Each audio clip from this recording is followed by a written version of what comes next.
You do not need to be a lawyer to see that's a very significant difference here. Dolls representing only human beings and parts and accessories thereof. And that's where the Toy Biz case begins. What is now still a doll? The Toy Biz decision, and all of them, and later the appellate decision, all reference the same thing. They always talk about the Hasbro case and what a doll was then and everything else here.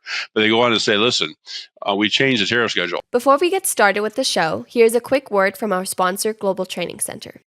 As trade compliance professionals, you want to make sure that your procedures and documentation are completed as correctly as possible to avoid any delays and possible fines. We provide a range of trade compliance courses that will fit your needs. From in-person or web training to recorded on-demand courses, we can train one or even thousands on your team through your learning platform or on our portal. We can even customize a private session for your team. Go to globaltrainingcenter.com to find out more. Hey, folks, we're in for a great show at Simply Trade Podcast. We had originally come up with a concept of a crime show, Simply Trade Crimes, which is a silly or witty way of saying, these are court cases that have been heard that are trade related. And so a while back at ICPA over in Orlando, I was sitting at one of the mixers or one of the networking sessions, and somebody mentioned this case, this really cool case. And I really, immediately I thought of one person that can do that. Well, a couple of people, but this one, Larry Hanson, I said, this guy would be perfect for this show. I think I might have even pitched it to you there in Orlando.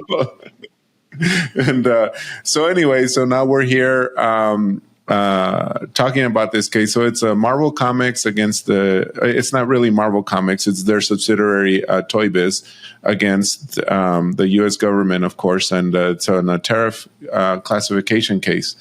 Really interesting. It is Marvel Comics. It's predominantly arguing that the toy figures, we're talking about like the X-Men and Spider-Man and et cetera, these action figures, whether they should go in a doll classification or an action figure or toy classification. And of course, Larry and his wit and his wisdom and his humor will entertain us today, I'm sure, because this is a really cool case. I mean, there's a lot of irony here, though, Larry. Okay, there's a lot of irony here with what Marvel said that in their movies and in their comics versus what they argued in court. But, we'll talk about that here as we move along. Yeah, absolutely. Absolutely. Well, thanks for the invitation. This is always great. Always fun to be on the Lalo and Andrew show for sure. And this case in particular is a case I enjoy. This entire group of cases here. They don't begin. Toy Biz is it's 2003. Been a few toy cases since then, but the idea of toys is something that's very hotly contested. Even more today, because now toys have a different tariff treatment, which complicates things, which is certainly a topic for another time here. But the real question here was in this case, and more importantly, the predecessor case of the G.I. Joe dolls back to 1988, is the classification of a doll. What is a doll? And I really like these cases. In fact, I've taught these cases. The Hasbro case in particular, I have used in my law course every single year on classifications. One of the basic core classification cases I use. Not because it's the best case out there or even the most important case out there, but it's a very good illustrative tool on how this all works. How you go from the words of the page on a tariff schedule, and in our case, two tariff schedules. You had the original tariff schedule of the United States, and then you had the harmonized tariff schedule of the United States. And as you can see right here, you'll see very quickly a very significant distinction there between them. But it's also not just the reading of the tariff schedule, it's how that has changed over the time, but also how the court has looks at different things here. And so these two cases written together do a really good job of explaining how the court works and how classification works. So it's a very good learning tool. But the overall question for the Toy Biz case involves various action figures, we'll call them. We'll call them figures right now. We don't want to use the word doll yet. We don't want to call them action figures, but they're figures. And if you know who they are, you'll reckon every child, and even occasionally lawyers who act like children, will know who they are. Things like the X-Men, the Fantastic Four, Spider-Man, characters that are well known to people. Before we had any of those, we had my generation, and that was like G.I. Joe was the only one. And that's why the case to talk about Toy Biz, you really got to go back to 1988, 1987, 1988. Because one of the best early decisions about toys and dolls came back involving G.I. Joe. And it worked like this. And it was Judge Watson, who's no longer with the court, but he had a lot of fun with this. And so I recommend this case. If you enjoyed Toy Biz, you got to read the prequel, as they would say in the movie, get the prequel of the G.I. Joe doll. And in that case, the judge went through great pains. He literally quoted every single G.I. Joe card. So all the G.I. Joes had special skills. Special skills were not based on their mutant ability or anything else, that as the more recent characters have become popular. These were just army men and women from 1988, men and women who had particular skills.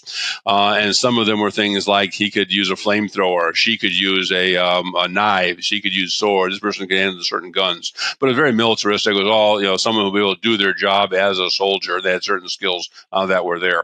And so there's great pain talking about what exactly is this thing we're holding in our hand here.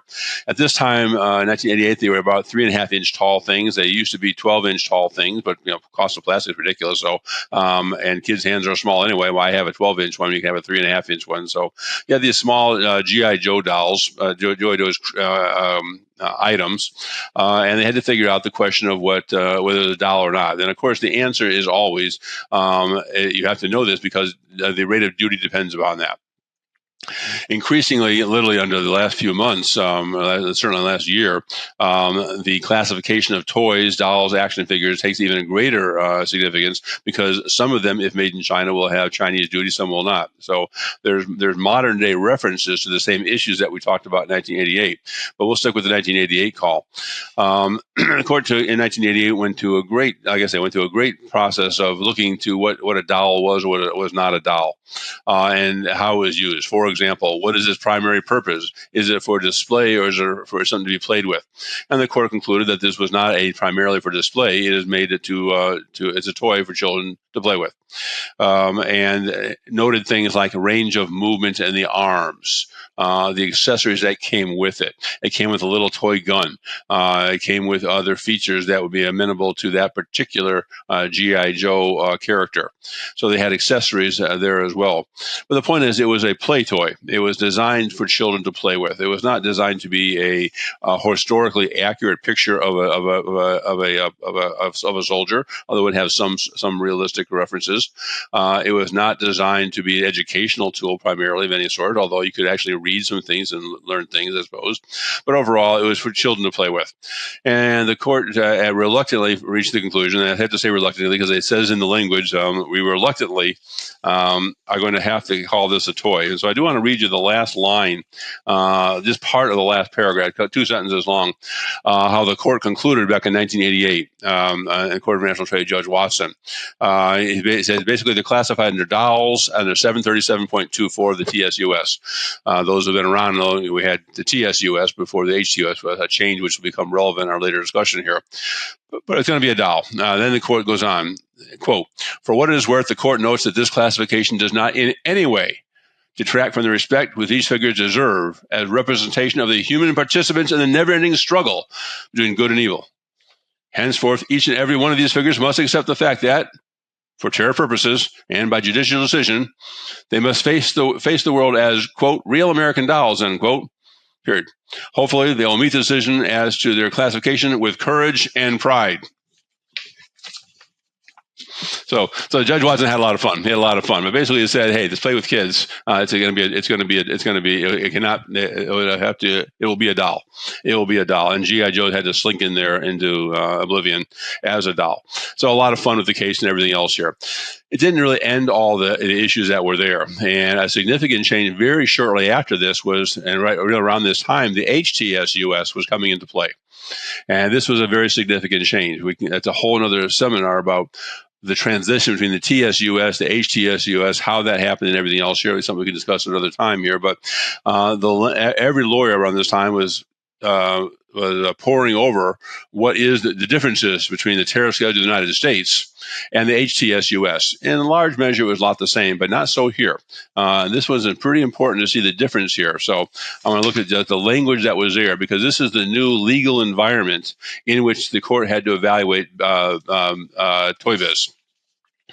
Under the TSUS, the earlier tariff schedule, the provision for dolls was dolls and parts of dolls, including doll clothing.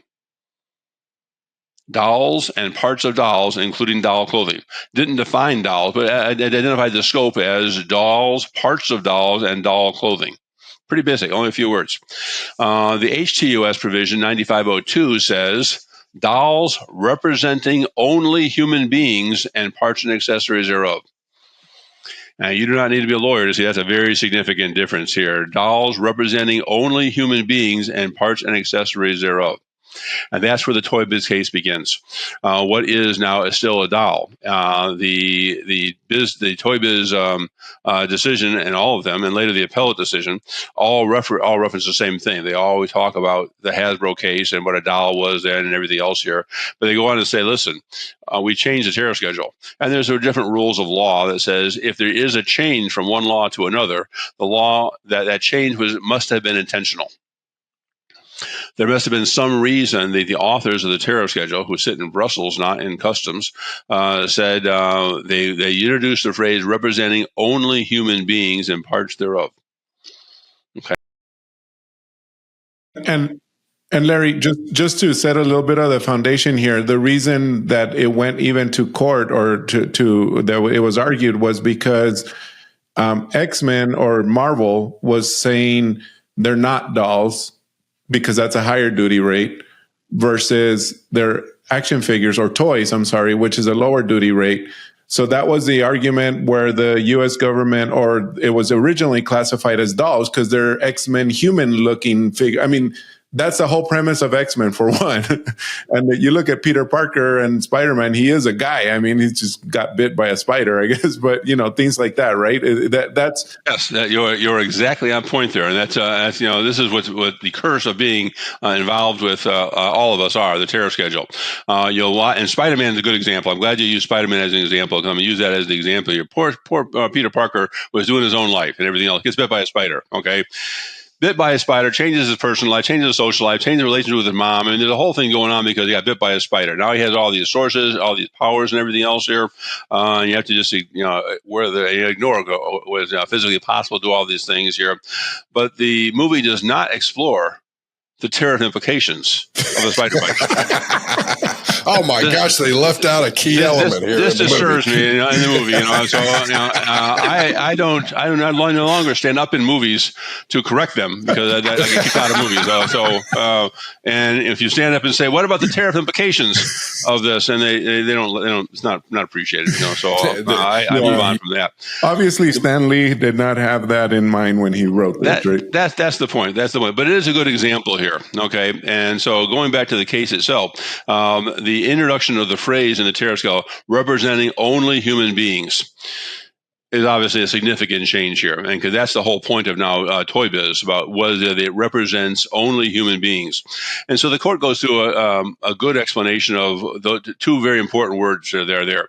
Human beings is very clear. That was not one that was too difficult to figure out.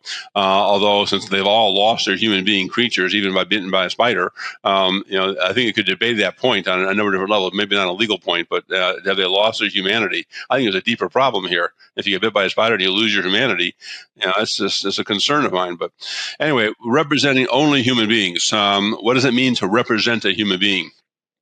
And the court draws a distinction, for example, between representing human beings and resembling human beings. Now, there's an important difference. Resembling human beings, well, that's got 2 arms, 2 legs, and a head. That resembles a human being, because a human being has the similar features that are there. They don't use the word resemble human beings. They use the word representing human beings. And the court was pointed that distinction out, but then in the end was not horribly troubled by it. Do they represent something other than human beings? And that's the distinction you made between about the X-Men. G.I. Joe had no supernatural qualities. He had no special skills or anything. He was a trained soldier, and that was his only weapon. That was his only skill. Very unimaginative. Back to the 80s, and then G.I. Joes go back to even before that. There's actually a case, the M. Pressler case, I think it's called, goes back to 1950, where you had toy soldiers. Toy soldiers, some of us will remember, those little plastic things about that big, and you get like 80 of them. You lose like 40 of them until you move the couch when you move, and you found 37 of these things under the couch. They're all over the place. And they're still free on reconnaissance somewhere. Exactly. Reconnaissance is perfect choice. They're still going there. They're not reconnaissance until you move, and you find them all. They come back and go to the VA hospital and get melted down or something. I don't know, but the point is that toy soldiers were there, and that was a distinction. A toy soldier was not a doll. Okay, and that was a distinction that was made back in 1950 and then all the way through 1988 here. So now you have this new development here. You have a new creature. You have a new animal. You have a new thing. And let's use Spider-Man as the example, because that's the easiest one, I think, to look at, or maybe in some ways the most problematic. Because Peter Parker was just a human, and he starts off as a human. Okay, then he has the event. All the people have an event. With all of a sudden, they either get hit by lightning, they get bit by a spider. Some event occurs, and now they have an additional power they can use to do these things. It's a very fascinating thing about the powers they have and things like that. You never have like someone who's very logical and reasonable, a super lawyer. That's the action figure I'm looking for. With the exception of the X-Men, because those are mutants, remember, and that was part of. So I dug in and I did my research and I try to kind of tie this. The beginning of X2, the movie from the X-Men Unite. I thought that was really cool because I don't ask me how I found it. I just found it. Professor Xavier says mutants, since the discovery of their existence, they have been regarded with fear, suspicion, often hatred. Across the planet, debate rages. Are mutants the next link in the evolutionary chain, or simply a new species of humanity fighting for their share of their world? So therefore, he is saying mutants are human, just maybe, so contradictory to what their, I guess, enterprise version of the toy maker was saying, that they're not, that they're toys. Yeah, it's a good point. It's a good point here. And if they had argued the idea, I like the argument, frankly, because mutants are a good example. One of the last things they look at before they get to Mole Man. Mole Man is one that they particularly had trouble with.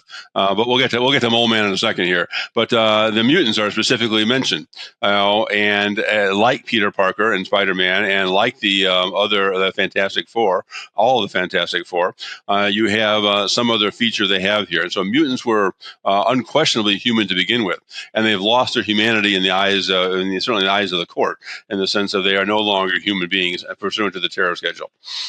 So an argument could have been made that the intention of the creators of this and the popular view of these things is that they are in fact human beings.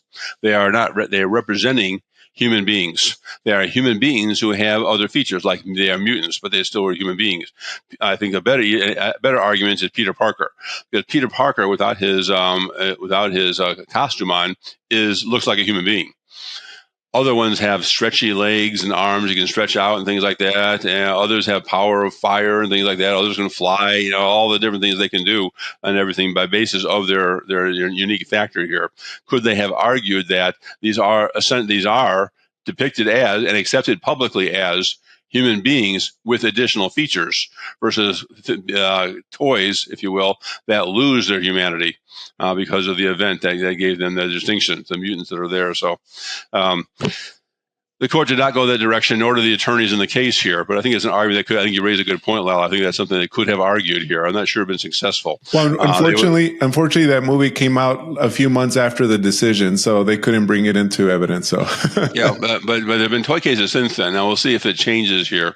As always happens in classification, in other contexts as well, the world changes, products change, and the tariff schedule, which is revised every 7 years, is trying to to always catch up. A better example are electronic goods. Electronic goods change every seven months, not just every 7 years. And so trying to classify early on, when cell phones came out, it was a classification nightmare because there was no provision. It had to be like a radio television device. It didn't have cell phones. Now, of course, we do. And this is a good example. The characters that are here, and therefore the figurines, we'll call them figurines for now, that they represent, have evolved in popular culture. What would the average person on the street say? And that's a fair thing for the court to do. The court can have it considered a punt, but they could say, in popular media, what is the normal expectation of someone naturally to call this? Would they say that Peter Parker is human or not? Is Spider-Man not human? I think they would say Peter Parker is human, and therefore applying that one, Spider-Man represents a human being at his core. When you get to other characters like the mutants, the parade of mutants that are there, are they no longer human beings? They started off as human beings, but now they have other features that are not human-like, that no other human has. So the court seems to be implying that they've lost that human being status, and therefore they're classified as that. The Fantastic Four is another good example. Now they have different features they can do. The one that can stretch himself, and do all these things, and so they represent things like that. So the cases are interesting. A couple different levels here. One is just what's the answer here? Okay, this is now the law says dolls must represent only human beings, and they don't represent human beings. If you begin with that assumption, as the court does, then the answer is very clear, because these are not human beings anymore by beginning with the assumption that they're not human beings. So it's a little bit circular on that. The cases are very interesting from another standpoint, and not just for lawyers, but people who even read CIT cases or wonder how classification works. How do you go from the words on a tariff page to a decision by a judge here? A judge wants to get it right. We have very good judges in the Court of International Trade. The CIT is getting a lot more notoriety these days. People are, for the first time in my career, have heard of the CIT because they're handling a lot of the Trump issues as well here. Not so much for toy biz, but for the Trump issues that are all out there here. And they want to look at the law. They want to look at the law and say, what does the law mean? And there are two different issues on these court cases here, specifically regarding classification. The first is, what is the scope of the law? It is unquestionably a legal principle that it is the responsibility of the court to determine what the law is, to read the law and say, okay, what does that word mean as a matter of law? As a matter of law, we believe that this provision includes things that are human beings, representation of human beings. That is a legal interpretation of what the law is. And you have that conclusion before you even get to the specifics of a particular critter or a particular creature or Peter Parker or anyone else here. So that's step number one. What is the law? And the court has complete responsibility to review the law de novo, as we say, from the beginning. No matter what Customs has said, they determine what the law is, and only the CIT determines what the law is. And the second part of that, if you know the law says, for example, this provision represents only human beings. That's a legal principle. The next question is, as a matter of fact, is Spider-Man a representation of a human being? Is the Spider-Man doll? Is it these application of facts to the law? The doll, they literally go to court and they bring these dolls to the judge and then says, okay, as a matter of law, we agree, or at least the judge is going to say, as a matter of law, if the article represents only human beings, that's the law. But does Peter Parker represent a human being? That's a question of fact. So you have questions of law, we have questions of fact. The judges determine what the law is by themselves. That they have to evaluate questions of fact, and that's why you have a trial. That's why you'd have a trial. You go through a customs procedure, and that customs gets arguments there. But in the course of a trial, you have questions of law decided by a judge, and you have questions of fact decided by after a trial, or a substitute for a trial, as we're going to talk about, has occurred in this case here. And the way this often works in the CIT, especially with classification cases, is for motions of summary judgment. And basically, they have a motion for summary judgment, as you had in this case. You go to the judge and say, Department of Justice and the lawyers for the toy boat makers go to the Court of the National Trade and said, Judge, we agree on these facts are here. We agree on the facts that are here. We agree that Peter Parker has these features. That's a question of fact. We agree a mutant can be accurately described as this. That's a question of fact. And the Department of Justice and the private litigant agree on those things. If they agree on those things, there's no question of fact. There's no dispute as to the fact. We agree on the facts. Now we only have to evaluate areas of law. So it's a very good thing to do. It's a very common strategy here. We're not disputing what Peter Parker looks like. That we were going to agree on all these things, but how does that apply to the law that is there? And that's why they go in motion summary judgment. The judge will put it in your hands. And that's when you get a decision like this. It's a cross motion for summary judgment. Very common in classification. We're not disputing this doll. Here's the doll, judge. Here's the doll. I wish I had a doll show. There's a doll. But how we apply these facts we agree upon to the law is your job, judge. Give us the answer. And that's what the judge does here, and does that. And you don't necessarily waive right of appeal or anything. You can still say the legal principle decided by the judge was in error. And you can still appeal the question that application of the law to the fact, or the interpretation of the law by the judge. So that's what happened here. We had a motion for summary judgments here. The advantage of all this is you avoid a trial entirely. The expense of a trial is out the window. The uncertainty of things, you control more things that are here. One of the difficulties is it still can be expensive because you may not have agreement on the facts until you take that discovery. So literally, in this case, there was undoubtedly discovery where we got an expert for the toy maker who says, "I'm an expert in toys. Here's my view. These are the facts. These are the facts. These are the facts." And you write those up in a way that is fairly fair and objective. So the Department of Justice will agree to that and say, okay, if those are the facts, we'll just go to the judge and get the question of law applied to those facts, and that will solve our problem here. So that's what happened here. There's now a only question of law. The other good thing about this case, in terms of its educational tool, is what evidence you produce to persuade a judge. What can you look to? Very often, and this is a good example of how it's done very commonly, and there's a few things that they could have done but did not do. A very common thing to do if you're trying to interpret a word, what does the word doll mean? That's central to the case. What does a doll mean? And the answer can begin with a dictionary. And very often they do lexicographic sources, dictionaries, interpretation of what words mean, historical derivation of word. The word doll comes from a longer German word from something else. And so people have always thought that the word doll has meant to mean these things.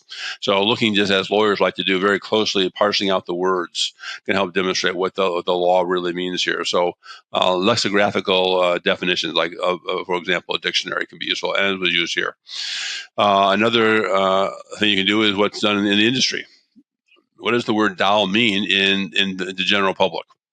If you ask a person to say, is this a doll, they would have a visualization in mind here. I think if you ask the average person on the street about what is a doll, they would think of something, a very famous doll, like the American doll, American Girl dolls. Okay, most people would say that that's a doll.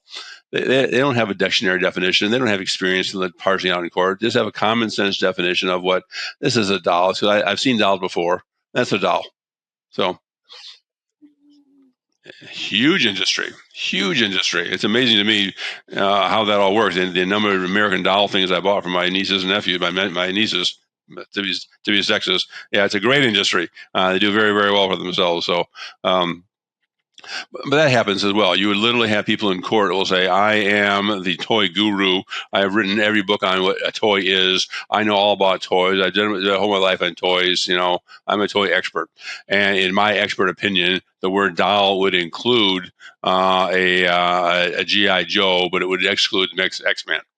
They would draw the line there. Now you have a piece of evidence that is arguably objective and allows the judge to make a decision based on that. So that's a common thing to look at as well.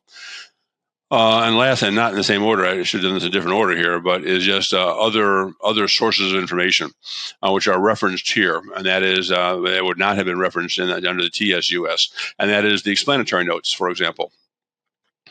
The explanatory notes gave some clues here as well that lent toward the final decision in Toy Biz that we're here. So So those are the steps we got to get. You got to go to court here, and then the court wrestles with all these things here. They go through one by one. They sort of grouped them up there into different things here. They ended with they had like some of the general ones, the Fantastic Four, for example. I think was the first thing they looked at here. And the X-Men, yeah, here they are. The X-Men, various X-Men figures that were there. They go through them all, and then they got to the mutants, Professor versus Magneto. So the court wrestles through all those. Now this case also had a few ancillary issues. I'll only briefly touch upon. They weren't that interesting, but they're good to think about. The marketing of these various toys included various accessories of different sorts here, and that led to an interesting discussion about what an accessory is. So, for example, a couple of different things that were accessories. One is they had a thing called the X-Men projectors. I have no idea. I've never seen an X-Men projector, but it comes with film disc and strips of frames that will actually show something. You can place it on the wall. You can say, okay, here's a projector. And this was now considered, was that an accessory to a toy or not that was there? Projector from the wall or not here. So they waded into that. What is an accessory? There was a character called the Jumpies. The Jumpy was a specific doll, if you want to call it now a doll.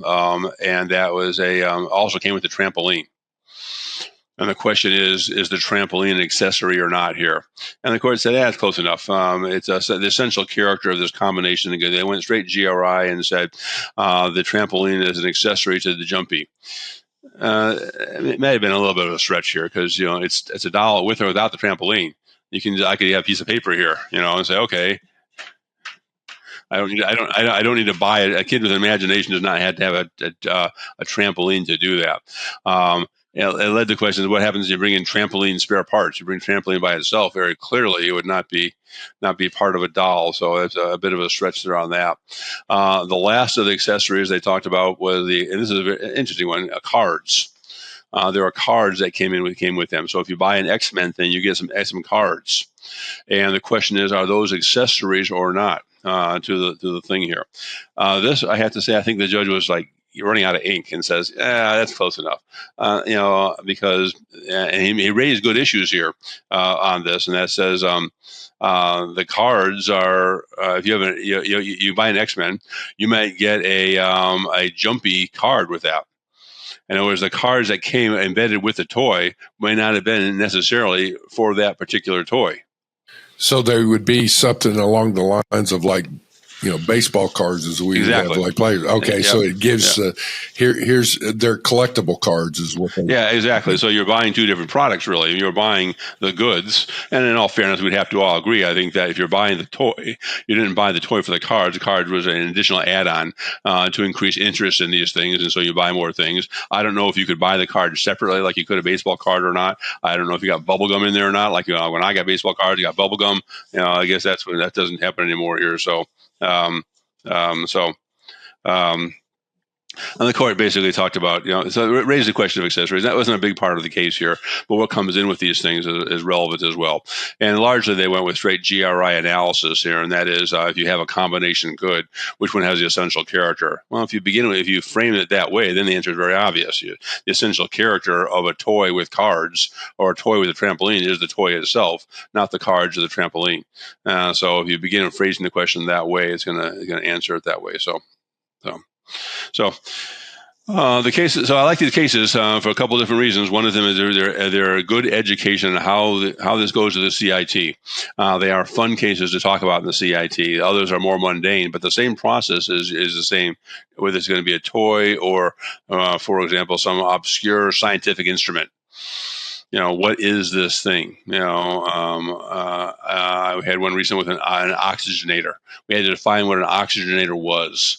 What is the purpose it serves there, and how it actually works on those things here. So classification cases are particularly interesting cases to read. If you really like the puzzle and how you approach these things, the average person in trade can do a good job in this already. The average person in trade would understand GRIs, general rules of interpretation. They would say, okay, if we have a combination good, we can answer the question of what it is by looking at the essential character of the good that is there. These are concepts that a custom house broker or an average person in trade would know.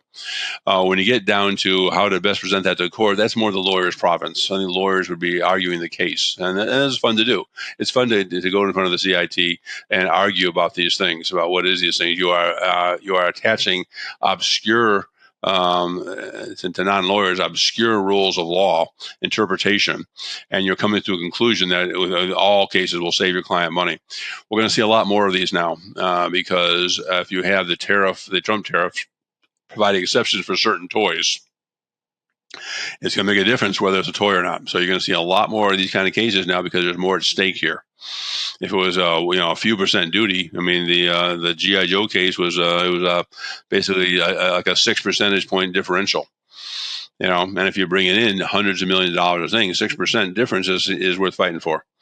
That's what we have here. So now you have the same thing where you may or may not be subject to an exclusion, a 232 exclusion of some sort, if you have certain things that are there. So we're going to see a lot more of these type of cases like this, but these cases are good examples of how these cases are brought to court and how the court looks at these things, the kind of evidence you got to have to be able to move your case. So I've always enjoyed speaking on these cases.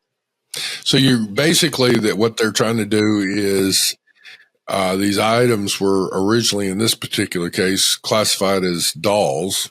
It's the precedent from GI Joe, I guess, in Hasbro, and then as it goes through, they're looking at it and going, well, now if we can classify it as a toy, then it's going to save you significant duty rates there. And that's what they're trying to do is make the case here. So what was the outcome of all this? Well, in both these cases, GI Joe, I read the decision there.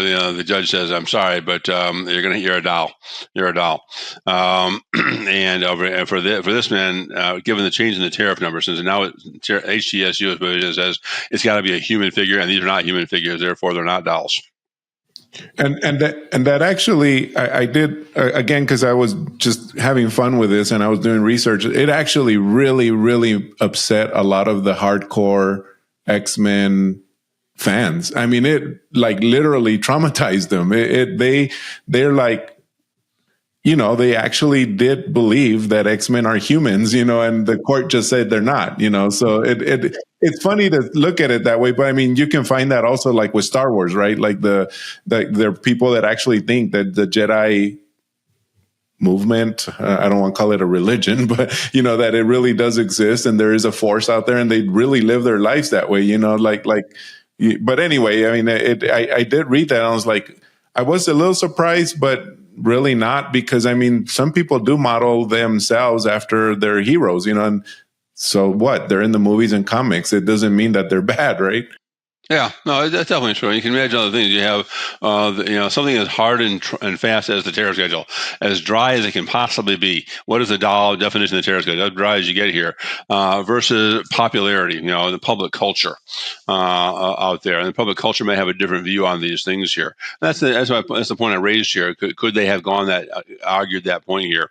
If the definition of something, what is or is not a doll, is a question that the judge wanted to look at here. Could they have looked at what does the average consumer of these goods refer to these characters as? And these are still plastic manifestations of a live thing. We're not classifying the X-Men. We're classifying depictions of the X-Men. So I think there's a distinction there on that. So that may have changed things as well here. I don't think it would have changed the court decision. I think the judge would say, "Look, we got to look at the law," and the law is this is an article that is played with more than anything else here. It is. And it's made popular by things like movies. This is an industry. You have the money. You start with the movie, and so someone creates that bit of art, and then they have the merchandising surrounding that. And the whole purpose of merchandising is to make money on the movie, and the stories that are there. So who buys these things here? Predominantly kids or parents buy them for their kids. There are certainly those who would buy them for collector's items, and they will be collector's items. I think people collect things like Batman things from Robin, things like that from my youth. So collector's items, but primarily they're used by children to play with.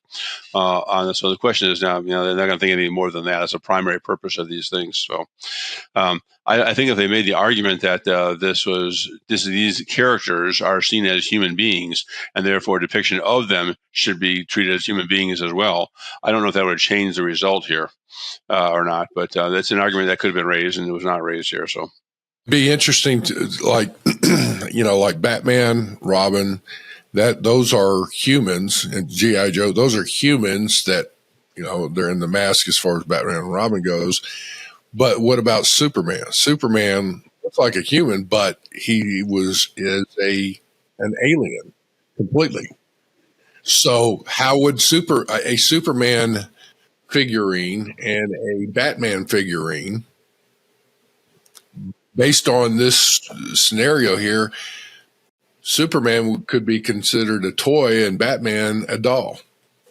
You could be, and it could be. And the court wrestles with that somewhat about here and said, listen, we can't have a situation where something that seems obviously the same, like that, Batman versus Superman, to say we have a different rule there. The court really struggled to say, no, I'm not going to get in the middle of Batman versus Superman. That's a movie, but it's not a court decision. It's not a court decision. But it's interesting to look at here. Our action figures, and what do they have here? Batman. What was his features here? He had no superpowers at all. He was rich. He was motivated. And so he had all the cool toys, the Batmobile, the Bat thing, all the toys like that. So his superpower was wealth that allowed him to get gadgets. That's sort of a lower level, I think, of that, but very smart. I think he's very smart and everything else here. Then you have Superman. Was he a mutant or not? I think arguably you could say Superman was a mutant, but it was not a mutant like the mutant X-Men mutants. Those were people who were Superman was always good looking, and wavy hair, American way, and everything else here. And I think it's interesting that the mutants are sometimes people who are disfigured. They are the ones that are not as attractive, and so they are lurking in the shadows and trying to do right here. And the end of the scene is always the same. They have saved the world, then slink over to obscurity again. And as is Superman. Superman wants to just become Clark Kent again and marry Lois Lane. So there's interesting things here. I don't know if that would affect the law or not on these things here, but so. You obviously never or don't remember Storm and Mystique. Those two were really good looking. It's interesting who they have. I'm a lawyer. I go for underdogs all the time. So I like the mole man. I like the guy who stands at the scenes and slinks into obscurity again. Just wants to save the world. And nothing more than that. Some are just add humor. The whole Ninja Turtles genre. These were very cool people. They were very they ate pizza. These are the embodiment of children who are now doing all these positive things here. So. You have other things where the people are embodied or empowered by the tools they have. Thor has the hammer.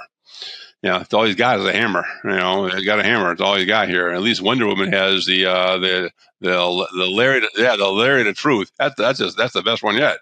The lariat of truth doesn't even exist, but the point is the lariat of truth. And it gets you imagination how you can use those things here. Now she has her jetpack and she has her jet, and she has other toys as well, and she can fly. She has strength and everything else here. But so it's interesting to me how we empower our heroes.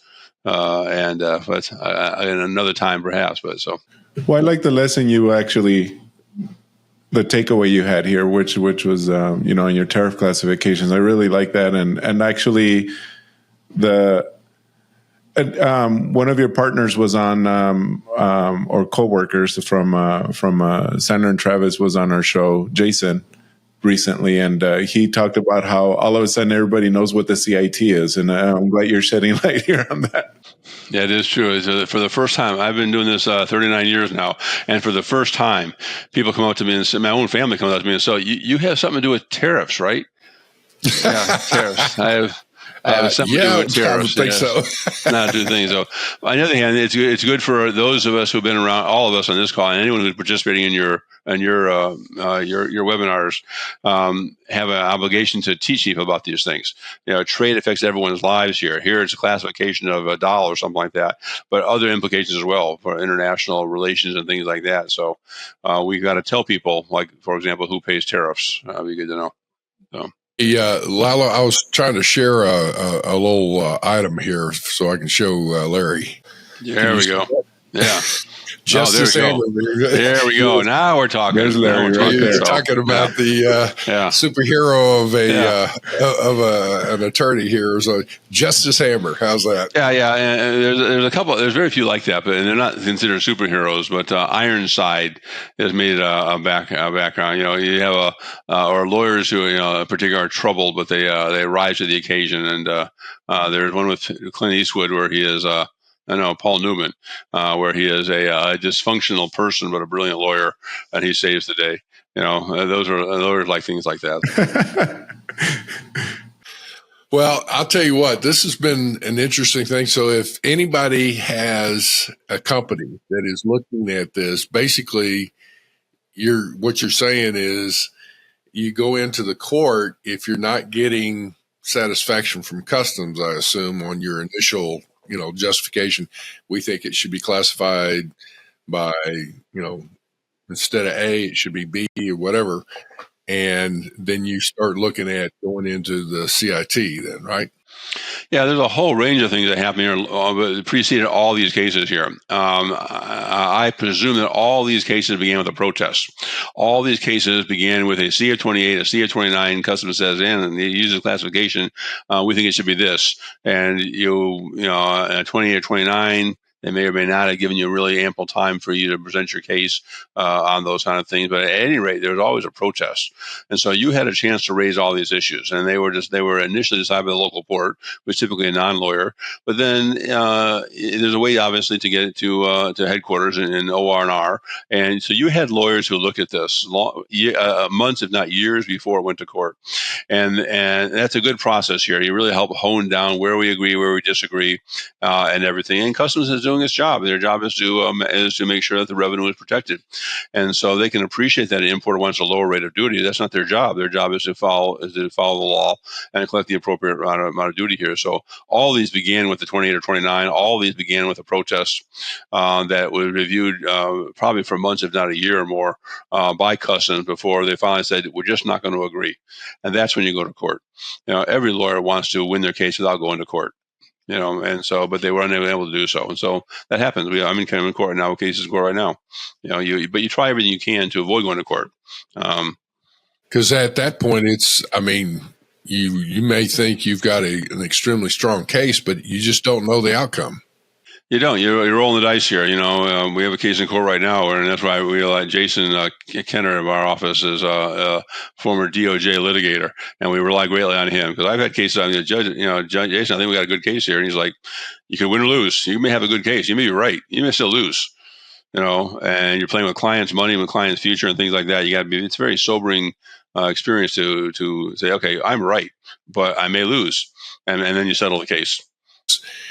We've had people on that have talked about you trying to do tariff engineering to legitimately change the tariff of an item. So you got a nightstand, and it's like, what? If we put a marble top on it, we can change the classification on it. Great, but then what they don't realize is they may step into an anti-dumping or a CVD type case. Yeah. This is where you want to make sure my best case, I had an example once. We had a toy. It was it was eventually called a xylophone, but it was in the market as something by Toys R Us. It's a dog that it was on wheels, and you'd pull it with a string. Okay. But on the back of it had 8 metal bars, which sort of a xylophone, and you came with a mallet. You could play with this thing, and they said, "Okay, is that a toy or not?" Toy, in this case, was a higher rate of duty, and we wanted to say, "No, that is a musical instrument." And we did not have to go to court. I went to Customs and said, "Okay, I know you bought it at Toys R Us. It looks like a toy. You're buying it as a toy. I get that entirely, but it meets the definition of a musical instrument pursuant to the tariff schedule. These are notes not just hunks of metal you bang on. These are actual notes. You could play a song on this thing. Therefore, it's a musical instrument. Customers didn't immediately agree, but they eventually saw the wisdom of that position and agreed with us, granted our protest, and we prevailed without going to court. So it's incumbent on people who really understand the nuances of tariff classification. Tariff engineering is a legitimate thing, and customers would agree with that. If you follow the rules of classification, we're going to give you the answer you want. If you stretch those rules, we're going to have to talk about that, and that's fair. That's their job. That's understandable. Well, I think we need to wrap up here because this has been an interesting deal, and I may be thinking of you as Justice Hammer from here on out. Come out with the gavel there, and like I say, if you could choose what weapon you'd want, the lasso of truth is really good. I like that a lot. A lawyer could use that. So. That would be fantastic, or a like Thor's with his hammer is like having a gavel that is full of gadgets or something. Yeah. So, Anyway, Larry, thank you so much for this, and I will say that again, this is one of those things where looking, folks. International trade is not simple. It is very complex, and it's why you need to get your experts in and put your information together, and then get you a trade lawyer if you have to, or a logistics or compliance expert for whatever function and need that you have. Is what I'm taking out of this. This is interesting. One takeaway would be sooner rather than later. We have clients who come to our office who had a legitimate good case here, and it's too late. If they miss the protest opportunity, the court, even if you're 100% right, can't decide in your favor. So timing is very, very critical on these things, or discussing that with a lawyer or another expert who can help you prior to importation is something to consider. Most of our clients are, frankly, people who do it wrong. They've done it wrong, they got caught, and now we have a debate about that. Sometimes it's a fair debate, sometimes the client's wrong, but sometimes it's a question of interpretation. But it's an interpretation you should have done before you built the plant in Vietnam, before you imported. So sooner rather than later, I would take away. Yes, definitely. Well, Lalo, any last words from you before we close up? Thank you, Larry. Thank you so much. You fully delivered here, and that was perfect. That's exactly what we wanted. Well, the great case is always fun, guys. Always fun. Awesome. All right. Have a good one. Appreciate you. And folks, like us, share us, keep going because we are growing. So thank you. Thank you very much for joining us. Simply Trade is brought to you by the generous contributions of Global Training Center. You can follow the show and GTC on LinkedIn or Twitter and other social networks. Make sure you check out the show notes in the description for a full rundown of today's show with all the important links. Also, make sure that you share this with a friend and subscribe on your favorite streaming platform. We really like hearing from you.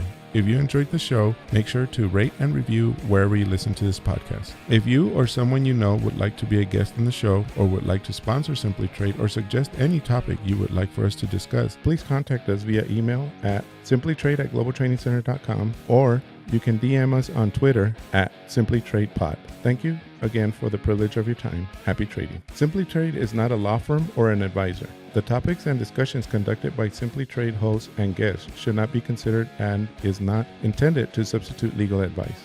You should seek appropriate counsel for your own situations. These conversations and information are directed towards listeners in the United States for informational, educational, and entertainment purposes only and should not be substituted for legal advice. No listener or viewer of this podcast should act or refrain from acting on the basis of information on this podcast without first seeking legal advice from counsel. Information on this podcast may not be up to date depending on the time of publishing and the time of viewership. The content of this posting is provided as is. No representations are made that the content is error-free. The views expressed in or through this podcast are those of the individual speakers, not those of their respective employers or Global Training Center as a whole. All liability with respect to actions taken or not taken based on the contents of this podcast are hereby expressly disclaimed.